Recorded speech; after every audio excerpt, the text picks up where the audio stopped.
Dr. Kirk Allison directed the University of Minnesota's program in Human Rights and Health from 2006 to 2016. He's an outspoken critic of China's organ transplant system, which persistent and credible reports indicate supports a systematic, state-sanctioned organ harvesting from non-consenting prisoners of conscience, including Falun Gong practitioners and members of other religious and ethnic minority groups. In 2012, the University of Minnesota granted an honorary doctorate to Chen Zhu, Minister of Health from China. Dr. Allison openly objected to it. In October 2012, the University of Minnesota granted an honorary doctorate to Dr. Chen Zhu. I think he was the Minister of Health from China. Right. You were against it. Why? Right.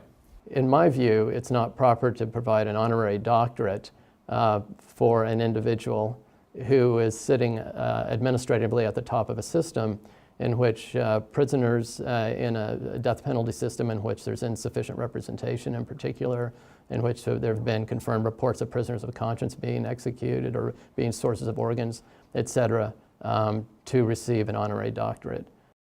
In 2016, Dr. Allison's program on human rights and health was closed by the university. You were the director of the program in human rights and health at the University of Minnesota School of Public Health.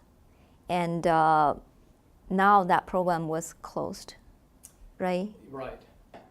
And there are various justifications given for the closure of the program. I'm not wanting to get into too much detail, but I would say some of the justifications given have not, in my view, added up, and requests for transparency, particularly on financial claims and things, have not been forthcoming. How much money did your program need?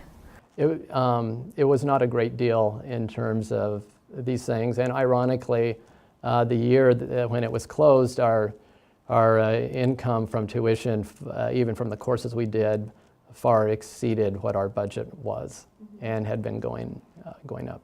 Is the closure of your program connected to your research into this forced organ harvesting of Chinese prisoners of conscience in any way?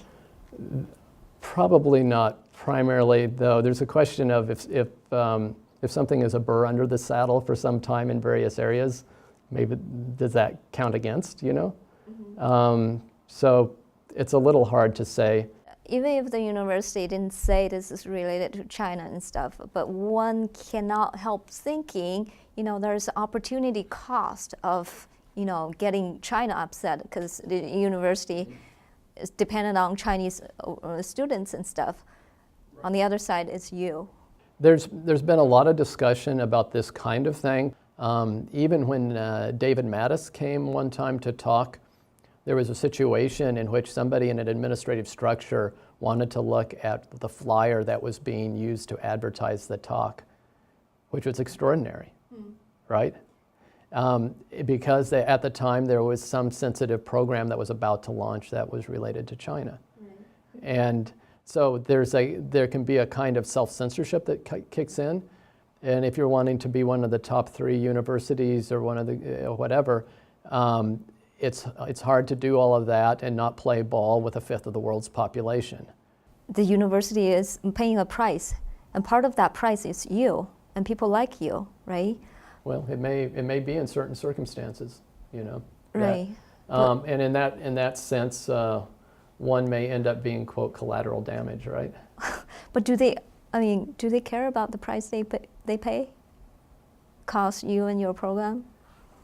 It depends on what they think the cost-benefit analysis is, right?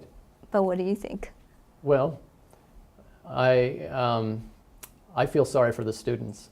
Okay. Is what I think. Are you going to continuing on this path to investigate? I intend to, and we'll see what happens and in what format. Yeah. Why is this important to you? Well, I think human beings are important. As of today, Dr. Kirk Allison's program remains closed despite numerous letters of support from university staff members and individuals on human rights programs in the U.S. and internationally.